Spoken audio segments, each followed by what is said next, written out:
Marcos 9. Marcos capítulo 9. Passagem muito conhecida. Essa passagem bíblica também se encontra em Mateus 17, Marcos 9 e Lucas 9. Elas têm praticamente o mesmo relato, com alguns detalhes acrescentados de um ou outro. Mas hoje nós vamos usar Marcos capítulo 9, a partir do verso 14, amém? Abra sua Bíblia, seu coração. Então hoje, a mensagem de hoje também está sendo gravada, meu irmão, está gravado, vai gravar. E nós estamos montando também, para quem quiser depois, um CD de orientações, de pregações que te orientam em oração, que te orientam em jejum, batalha espiritual e essas coisas. Ao longo desses praticamente 3 anos que nós temos gravado pregações, elas ficaram desmontadas, mas nós vamos montar um CD com as palavras que falam sobre esses assuntos. Então você pode adquirir aí depois com o irmão, não paga nada, você só traz o CD, né, irmão? Porque também aí é demais. E fala com o Zac lá, o Zac é aquele garoto lá.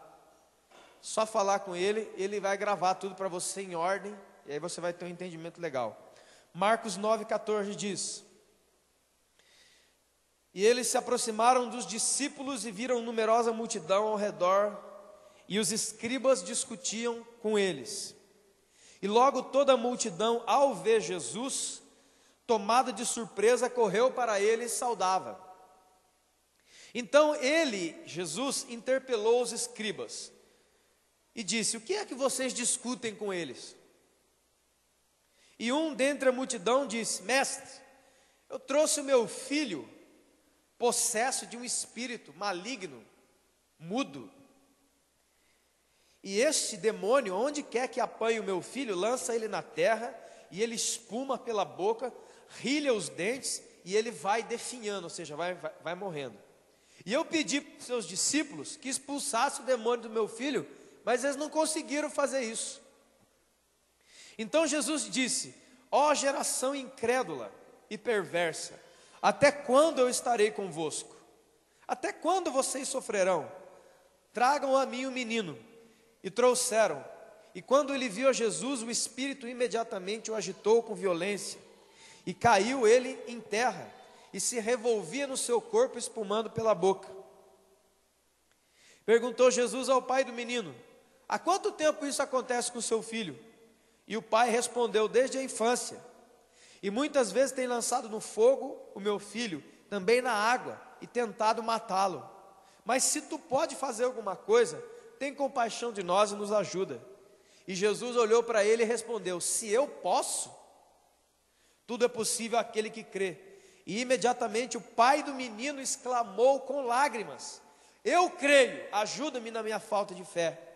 Vendo Jesus que a multidão concorria, repreendeu o espírito imundo, dizendo: Espírito mudo e surdo, eu te ordeno, sai deste jovem e nunca mais volte a ele.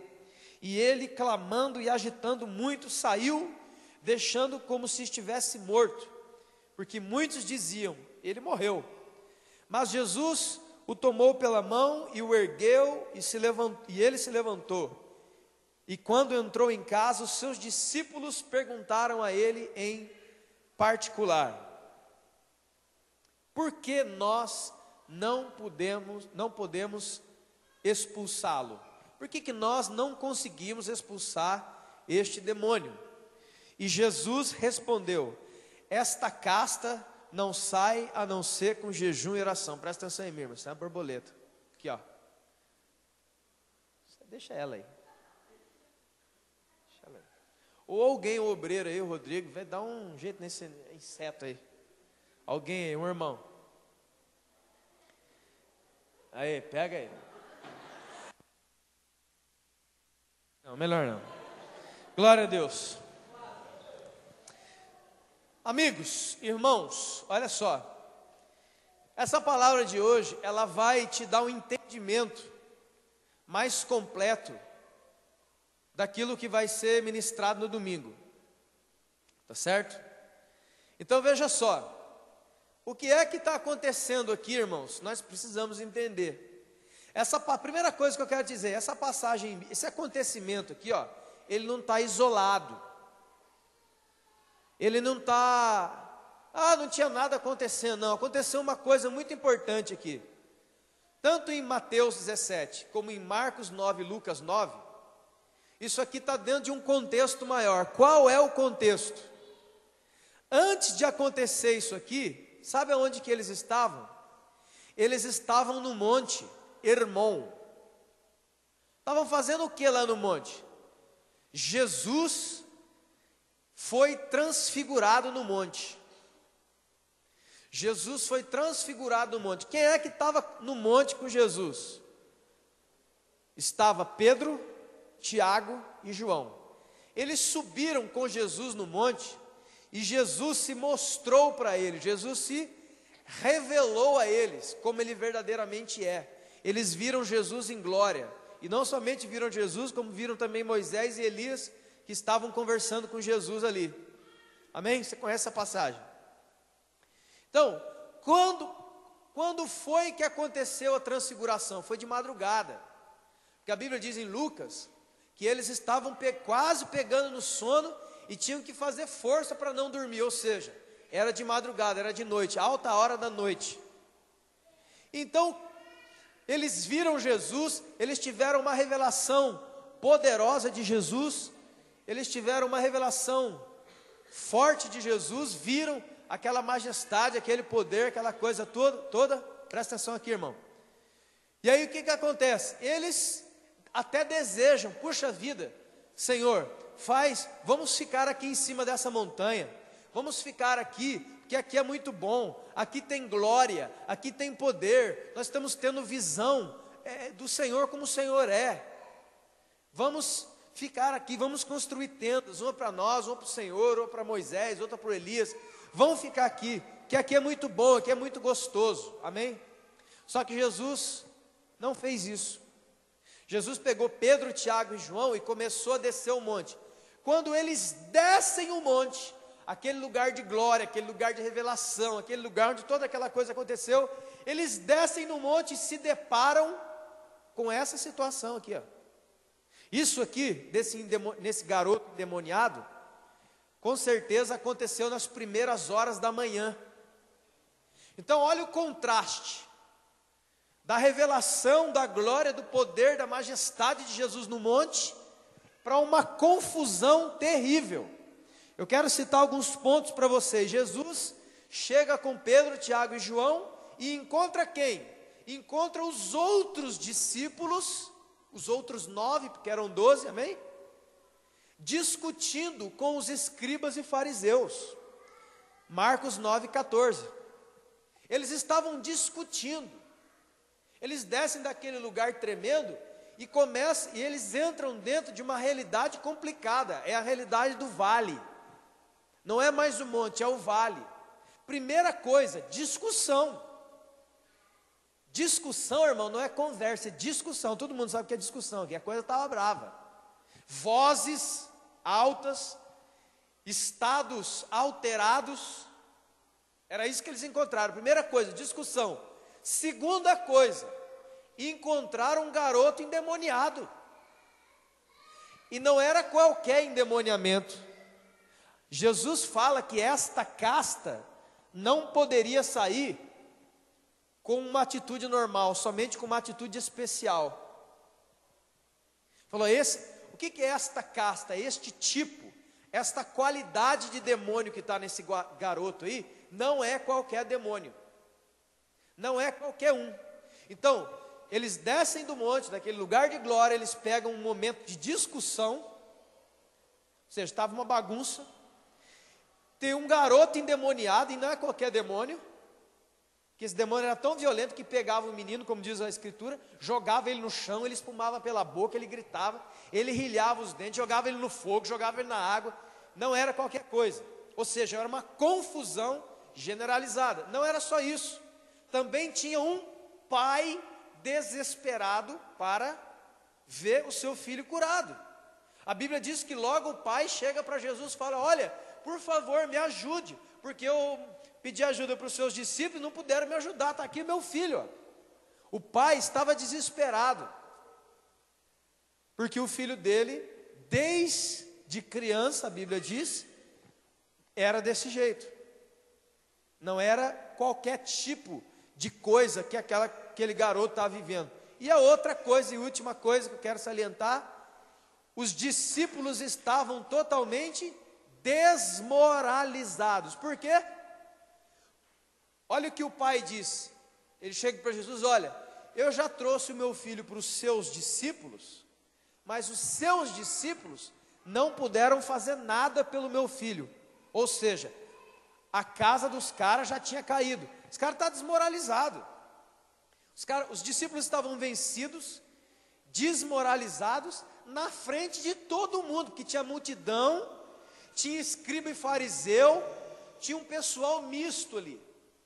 E eles começam, os escribas e fariseus começam a discutir com eles o quê? A discussão é o seguinte: vocês não estão expulsando em nome de Jesus? Vocês não são discípulos de Jesus? Jesus não é o Messias? Jesus não é o Filho de Deus?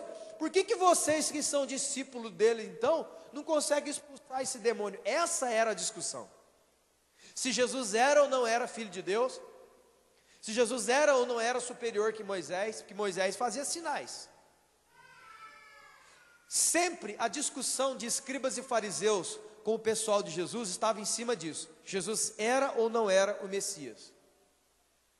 Então, olha só, irmão, os 4, Jesus mais os 3, desce do monte. Ô glória, né? Aquela coisa.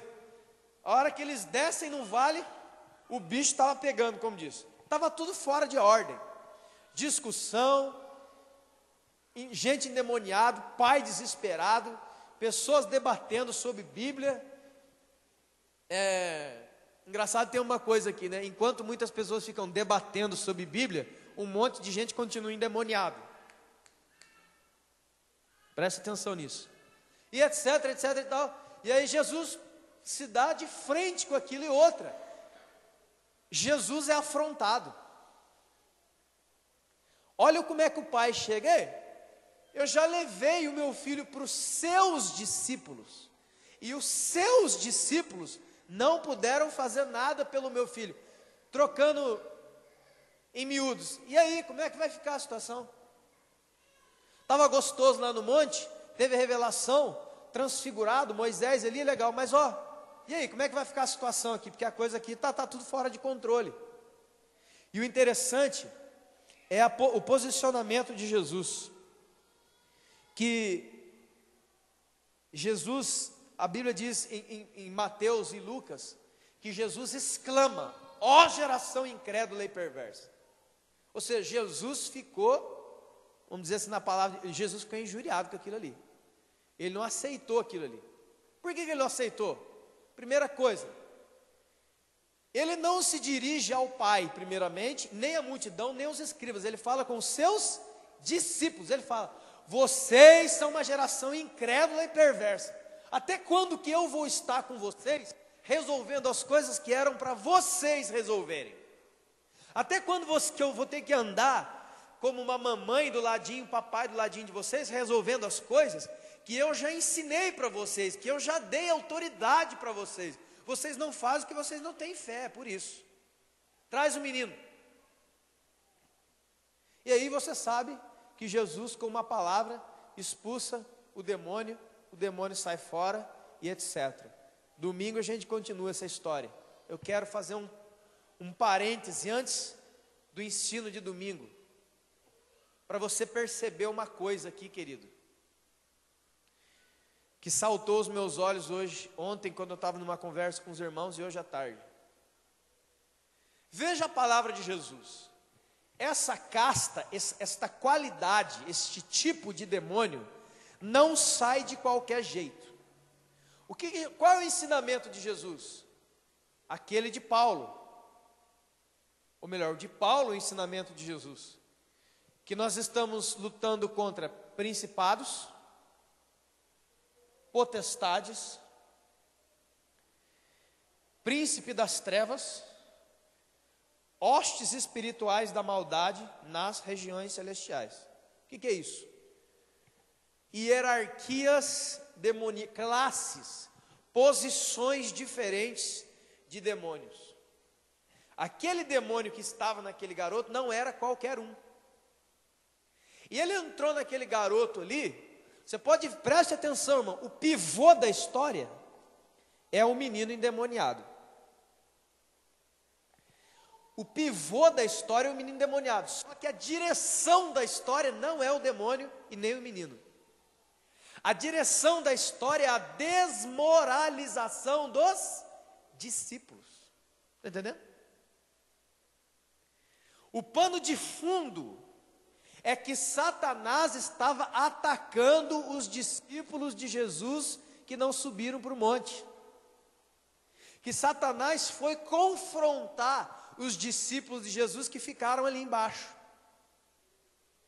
Por que Satanás queria fazer isso, querido?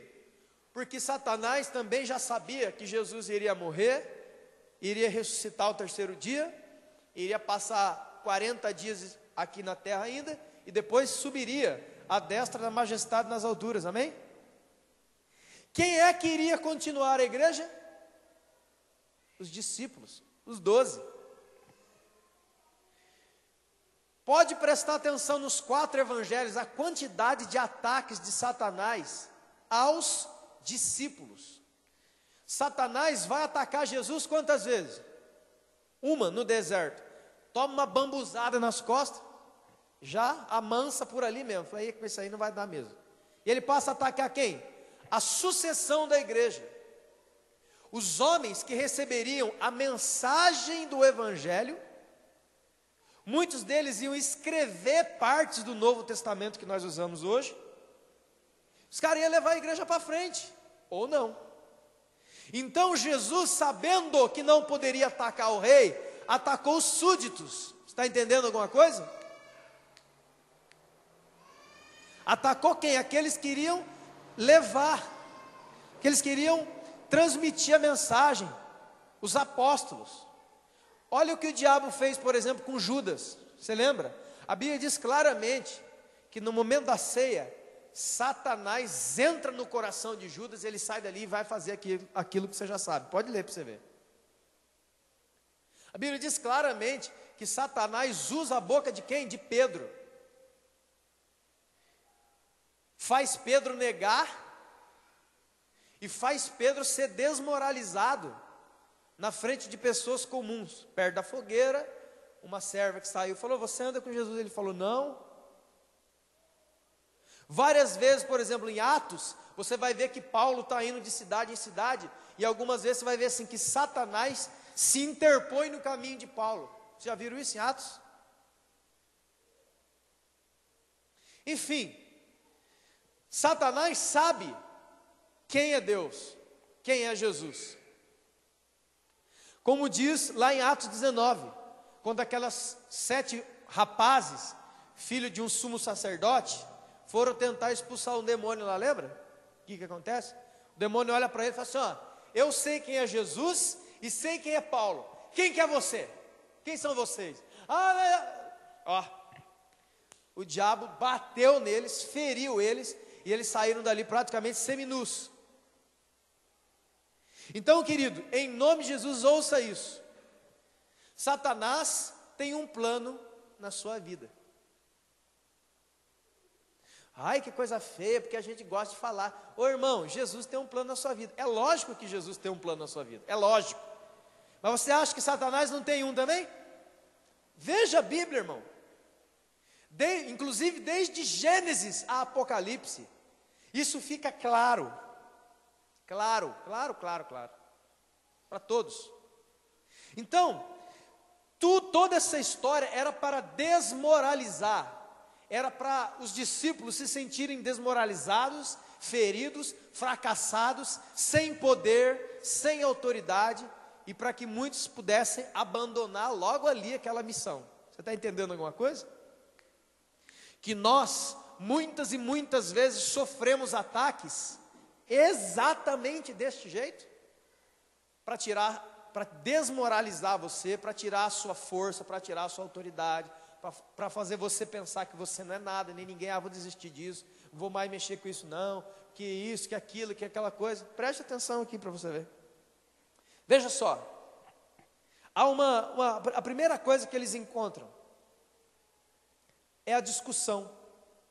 Jesus desce e tem uma discussão entre os discípulos e os fariseus e os escribas a respeito dele mesmo. O que é isso? É um ataque àquilo que você sabe. Aquilo que você é um ataque ao conhecimento de Deus. Qual era a discussão entre os escribas e fariseus e os 9 discípulos que estavam ali e não puderam expulsar o demônio? Qual que era? Se vocês são discípulos de Jesus, se vocês são discípulos do Messias, do homem que anda falando que é filho de Deus, por que vocês não têm poder? Era essa a discussão. Ou seja, era um ataque de Satanás na mente, na área do conhecimento de Deus. Mas aí, onde que tem outro mais claro? Mateus 4 e Lucas 4. Jesus no deserto. Jesus tinha acabado de sair do Rio Jordão, onde Deus Pai aparece e fala assim, ó, esse aí é o meu filho que eu amo, é esse aí, ó, é esse. Ele entra no deserto, qual a primeira coisa que o diabo fala para ele? Se você é filho de Deus, manda essas pedras transformar em pão para nós ver, para a gente ver. Ataque aos conhecimentos. Irmão, nesses 10 anos que eu encontrei Jesus, o quanto eu não consigo nem contar o número de pessoas que sofreram esse ataque, foram desmoralizadas e estão longe da presença de Deus. Ataque na mente, na área do conhecimento. E evangelismo só dá isso aqui. Você vai evangelizar uma pessoa, a pessoa mas ela vem com ciência, ela vem com teorias, vem com o ateísmo dela, vem com a religião, vem com a filosofia oriental, e aí você, não sei o quê, você não sabe se defender, e é um tiro de Satanás na sede do conhecimento. Vocês estão entendendo, querido? O objetivo é destruir os discípulos, porque ele sabia que com Jesus não ia dar para ele. Então ele pensou, vou desmoralizar esses discípulos, para que quando eles for tentar falar ou pregar, o povo olhe para ele, você não tem autoridade, cara, o que você está falando? Você não sabe nada de Deus, o que você está falando para nós? Você não sabe nada, você não sabe sobre nada. Vocês estão entendendo, querido? Muita gente que já andou comigo e eu andei com eles muitos anos, vamos evangelizar, vamos fazer tal coisa. Ele chega lá, eles voltavam assim, ó. Falei, aí, cara, mas por que você está com um semblante descaído, triste? Cara, fui falar com o cara, não consegui falar com ele. Por quê? Porque ele falou isso, eu não sabia, cara, confundiu a minha cabeça. Dias depois, aquela pessoa nunca mais voltou para a casa de Deus, nunca mais teve comunhão com a igreja. Foi atacado aqui. A discussão era sobre Jesus ser ou não o Messias, conhecimento sobre Deus. Outro, o pai. Chega um pai desesperado e fala, olha, o meu filho está terrivelmente endemoniado, o diabo joga ele no chão, joga ele na parede, joga ele no teto, está ruim a coisa, Jesus. Segunda área de ataque aos discípulos, a área familiar, a área de ligação sentimental e familiar que nós temos uns com os outros. É o pai e o filho, o pai desesperado e o filho fora do ar. O diabo usou isso, e para nós traz hoje o quê? Qual é, irmãos, uma das áreas principais que o diabo tem atacado nas nossas vidas? É a nossa família, cara. Quem aqui que não tem pelo menos um problema familiar para contar aí? Nós sempre estamos tomando uma fisgada de um canto ou de outro na nossa área familiar, nos conflitos não resolvidos, enfim, área familiar. O desespero do pai Isso fala do quê? Descontrole. O pai é a figura do cabeça, é a figura da autoridade da família. Ele estava descontrolado e desesperado. Ele não conseguia lidar com a situação do filho. Isso mostra o quê? Lares desestruturados. Estamos sob ataque. Você está entendendo? Alguém pode dizer assim, olha, mas eu não estou dando brecha. Escute aqui, irmão, uma coisa sobre brecha. O diabo pode nos atacar quando? Quando você dá uma brecha. O que é uma brecha? Você pega alguma coisa que é dele e traz para você. Exemplo bem bobinho. Você vai na casa do irmão, pega a bicicleta do irmão e sai para andar e guarda na sua casa. No outro dia o dono da bicicleta vai lá na sua casa e você não está lá, está a sua mãe. Ele chega e fala assim, essa bicicleta é minha, senhora. É do meu filho. É minha, por exemplo, emprestei para o seu filho, está aqui o documento, é minha essa bicicleta. A sua mãe vai entregar a bicicleta. Por quê? Porque não é sua. Isso é brecha. Quando nós abrimos lugar para ele entrar, nós abrimos lugar para ele entrar. A Bíblia diz, não dê lugar pro diabo, não dê. Significa que ele não pode entrar se nós não dermos lugar. O que é dar lugar? É dar o controle para ele. Ah, não, faz aí o que você quiser. Vamos fazer um barraco. Vamos fazer o que a carne está mandando. E etc. A Bíblia diz, resista a ele e ele fugirá de vocês. Não é o caso aqui. O pai está desestabilizado, o filho já era. Confusão familiar. A grande maioria de nós seremos excelentes discípulos na igreja, talvez no trabalho, talvez em todo lugar, e voltaremos para nossas casas debaixo de guerra. Quantos estão entendendo o que eu estou dizendo? Olha, mas eu não tenho nenhuma brecha. Querido, quem disse para você que se você não dá brecha, ele também não ataca? Se você não der brecha, ele vai tentar abrir uma brecha em você. Ele é o diabo, seu inimigo. Ele vai ficar dando aquela agulhada em você, ó. Tem. Você não tem brecha? Tem. Mas ele vai ficar dando aquela agulhada até você se irritar, por exemplo, e dar a mão para ele entrar. Ah, entra, vai. Está entendendo? Se você tem brecha, tampa. Se você não tem, ele vai tentar abrir uma. Por isso Jesus falou que nós devemos orar e vigiar todo o tempo. Ele falou aquilo para pessoas caídas, pessoas que estavam com problema, não. É para qualquer um orar e vigiar todo o tempo, porque lá em Gênesis já dizia Deus para Caim, o pecado está na sua porta, cumpre a ti, cumpre a você dominá-lo, e não ele dominar você. Amém, queridos? Está na Escritura. O pecado está ele está ali, a tentação, justamente. Como que Satanás abre brechas em nossa vida? Através das tentações. O que é uma tentação? Não é um pecado seu. É algo colocado na sua frente para te provocar a pecar. Você está entendendo? Isso é tentação.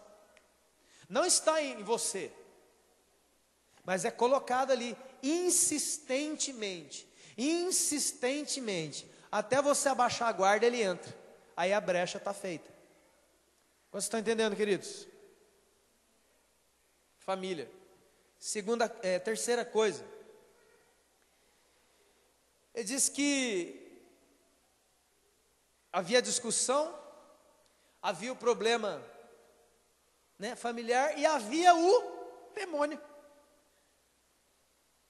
De uma casta especial, de uma qualidade especial. Por que Satanás fez isso? Porque ele é estrategista, né, queridos? E a gente que fica dando bandeira. Ele sabia o que ele queria. O que ele queria? Desmoralizar os discípulos, acabar com aquele negócio de discípulos. Eu vou entrar na sua mente de uma tal forma, que eu vou desanimar você de uma tal forma, eu vou desmoralizar você, e você vai sair dessa história de tentar mudar o mundo. Esse é o alvo. Só que eu não posso mandar qualquer soldado para fazer isso. Missão especial, soldado especial. É o que está dizendo aqui, ó.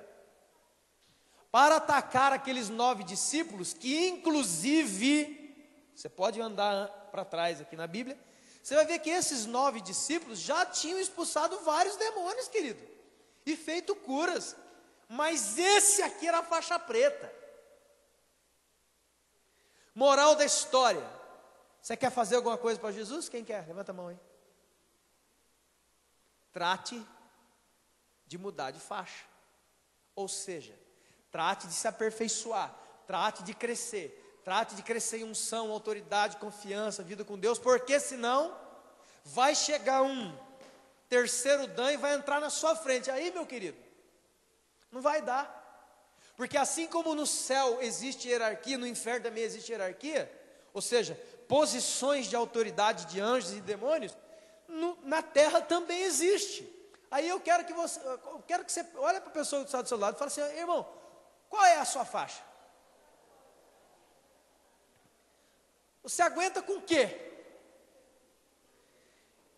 Eu vou dizer uma coisa: talvez você não sabe responder com o que é que você aguenta, mas o diabo já sabe com o que é que você aguenta. E ele vai mandar mais um, mais forte, e ele vai derrubar você. Foi isso que estava acontecendo aqui, ó. Queridos, se Jesus não desce nessa hora aqui, possivelmente os 9 discípulos teriam sido linchados e mortos. Porque os escribas e fariseus já estavam com o pessoal de Jesus, ó, para lá de Jerusalém. Estão entendendo? Jesus chegou ali e mostrou a faixa dele. Aí o capitão, opa, já era. Não vai dar. Estão entendendo? Foi enviado uma casta especial para enfrentar pessoas especiais. Quer fazer a obra? Quer ser uma bênção? Você quer fazer a diferença neste mundo para glorificar a Jesus e salvar pessoas e edificar a igreja? Prepare-se. Porque as coisas que vão lutar contra você, esse demoninho mequetrefe da rua, não é isso aí não, é coisa grande. É bicho invisível, que não vai entrar com você de frente, que não vai entrar num ringue com você, colocar a luvinha frente a frente para lutar com você. Aonde que o demônio estava alojado? Em um menino. E isso me chama a atenção. Porque não entrou no pai? O pai não tinha fé mesmo? Porque não entrou em alguma outra pessoa, como no caso do gadareno, por exemplo, que já era um homem adulto. Aqui não, é um garoto. Não se sabe quantos anos ele tem, mas com certeza era jovem, porque o pai fala que desde a infância ele é assim. Então ele deveria ser um jovem ali, talvez ali nos 17, 19, alguma coisa assim, 20. O fato é que usa um jovem e usa um filho. O diabo não entrou de frente com você. Por que não entrou aqui? Um principado não desceu de frente com os discípulos com uma espada do inferno lá e começou a fazer coisa. Entrou em um escudo. Quantos já ouviram falar do escudo da fé? Quero avisar você que tem o escudo da covardia, e é o escudo do diabo, que entra atrás de pessoas. Ô Elisânia, por favor, fica de pé um pouquinho. Elisânia, não, cadê um? Vem aqui, ô Diogo. Cheguei. Você chegou por trás lá, agora eu vou chegar também. Fica de frente para lá. Confia ou não? Que não entrou assim, ó, vem. Não, ó. Quero ver você me acertar. Vai. Estou aqui, faz alguma coisa para mim. Sou seu inimigo. Me acerta. Você está entendendo, irmão? Valeu. Você está entendendo? Ele entrou no menino, porque ele sabia, e ele sabe, que o melhor escudo para ele é o escudo da covardia. Ele vai usar pessoas, porque a nossa luta não é contra carne e sangue, não é? É contra os seres espirituais da maldade, não é? Você acha que Satanás não sabe disso? Você acha que ele não sabe que um verdadeiro cristão conhece as Escrituras e sabe que a nossa luta não é contra pessoas, mas contra espíritos? Se está escrito na Bíblia, para qualquer pessoa entender que a nossa luta não é contra pessoas, mas contra espíritos malignos, aonde é que o diabo vai se esconder? Nas pessoas. Qualquer inimigo faria isso, porque é o escudo perfeito, porque você não vai poder atacar de frente, porque é a sua filha, opa, peraí, é a sua esposa, é o marido, como é que você vai atacar? Está entendendo, irmãos? Por isso, segundo aos Coríntios 10, diz que as armas do nosso exército não são carnais, são poderosas em Deus. Por isso, briga, xingamento, disputa de quem está com a razão não adianta nada. Já dizia Jesus, parafraseado por um irmão aqui da igreja. O que Jesus falou? Seja a vossa palavra, sim, sim, não, não. O que passar disso é o quê? Então, quando alguém disser para você, fulano, você fez tal coisa, você falar não, a história tem que acabar ali. Você entendeu? Olha, você foi lá falar não sei o que com aquela menina? Não, acabou. A esposa com o marido, você não estava lá não sei na onde, que não sei o que. Não, não estava não, acabou. O marido com a esposa, você não foi lá, não sei o que, você está fazendo? Não, não estou fazendo, acabou. Porque quando você passa disso e começa a se tornar pessoa investigativa, você já deu a mão para o diabo e ele vai entrar. Porque o que passar disso vem de quem? Procedência maligna. É dele que provém a dúvida. Ah, pastor, mas você não sabe o que está acontecendo. Eu não sei, mas Deus sabe. Nós não somos cristãos? Nós não confiamos em Deus? Então por que toda hora a gente tira a nossa vida da mão de Deus e queremos brincar com a batata quente para ver se vai dar certo? Vai queimar a sua mão, como já queimou muitas vezes, vai queimar a minha, vai queimar todo mundo. Uma vez eu estava conversando com uma pessoa sobre essa questão de autoridade, de submissão e essas coisas. E esse assunto é um assunto muito complicado para a maioria dos seres humanos. Você quer gerar um baque na igreja, onde o diabo vem mesmo dominar a mente. São dois assuntos. Primeiro, dinheiro. Começa a falar de dinheiro, ele começa a entortar, já é botar a mão para trás quase. É sério. Você não vê, mas dentro da mente da pessoa, tem alguém falando, é ladrão, não faz, é mentira, não sei o quê. Você está lendo na sua frente, mas tem uma voz na sua mente dizendo outra coisa, é incrível. E a outra é esse negócio de autoridade e submissão. Eu vou, mas eu vou mais ou menos. Se for mais ou menos, você não vai. Eu estava falando sobre isso na igreja, na sociedade, blá, blá, blá, blá. E chegamos no assunto que tinha uma pessoa do lado na época, uma mulher perguntou, mas para mim é muito difícil ser submissa ao meu marido. Eu falei, é lógico que é muito difícil. Aonde que está escrito que ia ser fácil? Porque escute, irmão, a confusão do Jardim do Éden, escute isso aqui, ó. A confusão do Jardim do Éden foi a seguinte. Acho que há 10 anos eu tenho escutado a seguinte coisa, que Eva fez o que fez, que Adão saiu fora. Aonde que está escrito na Bíblia isso aí? Eu quero saber. Que Adão foi para outro lugar e deixou Eva sozinha. Aonde que está escrito isso aí? Procura aí para eu quero ver. Não teve nada disso, Adão estava do lado. Adão estava ali, Adão estava vendo ela fazer e o diabo falar com ela. Adão estava do lado, não estava passeando. Que história é essa de passeando, cara? Além de não estar na Bíblia, não tem cabimento. Estou num jardim, só tem bicho. A mulher mais bonita que já foi criada está do meu lado e eu vou ver borboleta não sei aonde? Irmão, que é isso, cara? Adão estava ali, porque a Bíblia diz que quando ela come, ela dá para o seu A Bíblia não diz que ela come, sai andando, vai chamar ele do outro quarteirão do Jardim do Éden, e olha o que eu estou trazendo. Não, diz que ela come e dá para o seu marido, ou seja, ele estava do lado. O grande pecado de Adão, e o pecado de muitos homens, é a omissão. A omissão. E aí o castigo foi justamente esse. Deus falou para o homem, ó,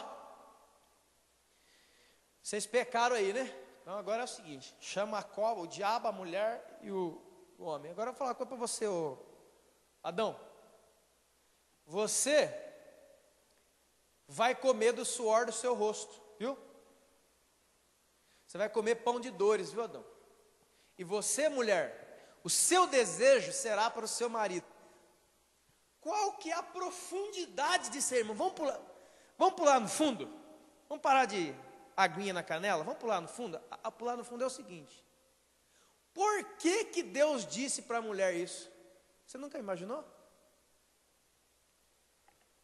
Porque Deus já colocou assim, o seu desejo será para o seu marido. Por quê? Porque o homem iria lutar eternamente até a volta de Jesus contra a tentativa de domínio da sua mulher. Por isso Deus já disse para a mulher na primeira, ó, você vai ficar debaixo dele. Por quê? Porque foi isso que ela fez ali na questão do fruto que foi comido. Enfim, queridos, toda essa questão coloca, por causa do pecado, um contra o outro. A mulher iria ficar muitas vezes contra o marido, e o marido muitas vezes contra a mulher. Isso aí ia dar suor e ia ser luta. E o diabo sabe que ele estava lá, e ele está rodeando a terra até hoje, e ele sabe das nossas fraquezas, e ele vai nos atacar aí. E por que ele vai nos atacar? Porque ele já sabe o que Deus tem nas nossas vidas, querido. Ele quer nos desmoralizar, preste atenção, nós precisamos acordar. Vem aquela pergunta, por que tudo isso está acontecendo na minha vida? Ó dia, ó azar, ora, porque Deus tem uma coisa grande na sua vida. E só que tem um problema, o diabo também sabe disso. Então ele vai botar faixa preta atrás de você, para atacar a sua mente, para atacar o seu coração, para te desmoralizar. Porque os discípulos eles foram o primeiro colégio discipular e apostólico da igreja. Eram eles. Foram eles que saíram pelo mundo, por todo o mundo, levando o evangelho. Foram eles, foram esses caras aqui, ó. Por exemplo, a tradição diz que Mateus foi pregar o evangelho, sabe onde? Na Índia. Onde hoje é a Índia. Então a Índia hoje é daquele jeito, mas o evangelho já chegou lá muito antes de qualquer tipo de missionário. Vocês estão entendendo? Enfim, mas o diabo sabia que esses caras não podem sair daqui. Então, qual é a mensagem de hoje? Você precisa mudar o seu olhar sobre você mesmo. Você não pode ser galinha morta, irmão. Você está tomando paulada nas costas? Por que você acha que está acontecendo isso? Ou melhor, a pergunta dos discípulos: por que nós não conseguimos vencer este mal? Por que você, eu ou a igreja está tomando bambuzada em várias áreas, e a gente ora, a gente vem no culto, a gente faz uma forcinha e o negócio não para? Quantos já sentiram isso aí? Você ora e o negócio não sai. Quantos já fizeram esse negócio? Não é demônio na rua não, porque olha, irmão, veio um endemoniado, ele vai sambar aqui dentro, não, vamos botar ele para fora, amém. Chega em casa, você não consegue expulsar o demônio, já viu isso? Chega no trabalho, você não consegue expulsar o demônio. Você não consegue expulsar o demônio da sua carne, entre aspas. Estou falando que você está endemoniado, não estou falando do ataque. Você não consegue se livrar de mágoa. Você não consegue nada. Você consegue, o diabo pode vir aqui, eu vou dar um cacete nele. Até o dia, porque, lembrei. Eu já vi isso aqui, ó, ao vivo e a cores. O diabo desmoralizando uma pessoa na frente de todo mundo, que era o que aconteceu aqui. Nós estávamos num trabalho de libertação aí em 1900, sei lá quando, em um tal lugar, e o cara estava possesso de espírito maligno, entrou um irmão pela porta. Não foi convidado para estar ali, ninguém chamou ele, Mas ele ficou sabendo que tinha alguém endemoniado, foi lá sapiar. Eu acho que ele não vai fazer mais isso não. E uma hora que ele passou pela porta, o demônio viu ele, pulou. Tinha uma roda assim que a gente tinha feito em volta dele, o cara estava caído no chão, o cara levantou, não sei como até hoje. Ele voou no meio de nós e deu um soco, acertou no peito do irmão, jogou ele na parede. Sabe o que ele falou? Vou traduzir em palavras que a plateia aqui hoje está meio infantil. Falou assim, ó, se você não sair daqui eu vou matar você, porque você é um velho promíscuo, estou trocando a palavra, tá, irmão? Sabe o que é promíscuo? Sem vergonhão e fica olhando as meninas na igreja. Eu sei o que você faz, se você não sair daqui eu vou matar você. Sabe o que o irmão fez? Pegou a Bíblia e ficou fazendo assim, ó, sai. Em nome, a pessoa que era o exorcista do filme, sei lá.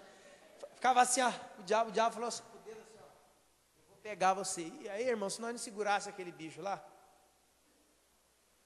já tinha enterrado o irmão já, faz tempo. Eu já vi isso aí. O diabo quer nos desmoralizar. Ele quer fazer com que nós venhamos perder a autoridade de Cristo, a mensagem de Cristo, a missão de Cristo e a vida de Cristo em nós. É isso que ele quer. E para isso, ele vai usar os demônios mais fortes que ele tiver, que tem várias, eles mexem em várias áreas, são muito diferentes, para tentar nos atacar.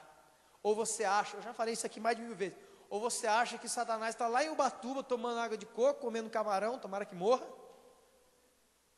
e falando, esse negócio de Petra aí não vai ter jeito. Avisa para todos os demônios que não é para mexer com esse pessoal não, que é muito difícil. Você acha? Você acha que a gente vai ficar fazendo as coisas na barba do capeta e ele, esse pessoal, isso é difícil. Ou você está tendo problema em casa, ou você está tendo problema aqui, ou em qualquer canto da sua vida. Ou a sua cabeça tem se enchido de dúvida, questionamentos, você vive uma fé desse jeito assim, ó. Uma semana você quer ser missionário lá na lua, na outra semana você não ergue o braço para entregar um folheto. Quantos já passaram isso aí? Grande maioria. Você não entende não que tem alguém trabalhando com você, minando a sua força, atacando você bem devagarzinho, fazendo você desistir, deixar para amanhã. Esse negócio de missão, rapaz, você dá muito trabalho. Olha, vamos lá no Amazonas, vamos lá no Nordeste, vamos na África, vamos na esquina. E olha, não vai dar certo isso aí não. Ninguém vai ouvir o que você tem para dizer. Para com esse negócio de evangelismo. Não, vamos começar a abrir células, vamos começar a falar de Jesus às pessoas. Isso vai dar muito trabalho. Nós vamos ter que orar e jejuar. Nossa, mas você vai ver, não vai dar certo. Quantos já foram atacados dessa maneira? Quem tá na frente já foi atacado desse jeito. No pensamento. Enfim, queridos, quero terminar mais uma vez falando que é um ataque aos discípulos, é um ataque à igreja. A igreja é formada de uma comunidade de discípulos. E eu uso tudo isso para dizer mais uma vez que o ministério não pode parar. Olha a pessoa que está do seu lado e fala assim: o ministério, a obra, a missão não pode parar. Por quê? Você sabe? Porque o diabo trabalha para nos desmoralizar. Ou você acha, irmãos, como diz o apóstolo Paulo, que demônios e homens não estão juntos contra nós? Você não sabe disso? Você não acordou ainda? Por onde eu vou nessa cidade, os caras falam mal de nós até o pé do cabelo. Como diz o apóstolo Paulo na Bíblia, eu estive em perigo de patrício. Sabe o que é patrício? Pessoas da minha própria família, está falando dos judeus. Ou você acha que demônios já não têm se juntado com homens? Eu me lembro no primeiro dia que a gente foi alugar esse prédio, teve um carro do irmão que parou aqui na frente, os caras ficaram orando em posição de mão, tudo aqui na frente para fechar a igreja. Irmãos fazendo imposição de mão para fechar isso aqui. Ah, se você viu sozinho. Não, mas tinha um monte de gente que viu isso aí. Irmãos. Ou você acha que lá na prefeitura foi fácil? Ou está sendo fácil, né? Agora vamos entrar com um monte de requerimentos na prefeitura para pedirmos coisa que é direito nosso, que nós somos cidadãos e pagamos imposto aqui nessa cidade. Palco, som, para evangelismos nos bairros, um monte de coisa que em nome de Jesus faremos esse ano. Você acha que vai ser fácil? Irmão, infelizmente o governo, principalmente nessa cidade, dá o som para qualquer coisa. Falou que a igreja, os caras, que nesse dia, a gente marcou, inventa alguma coisa que marcou. É o dia da limpeza do botão vermelho da mesa de som. Não pode ir, não dá. É que nesse dia é o dia do, é o dia do montador de casinha Lego. Nós não podemos, vai ter um festival de montadores de Lego, e não, o som vai estar lá, não vai dar. Mentira.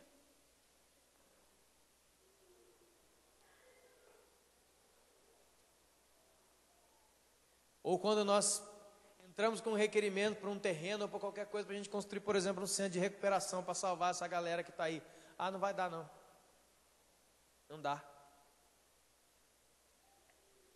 Eu sei que muita gente faz coisa errada, mas a grande maioria está fazendo certo.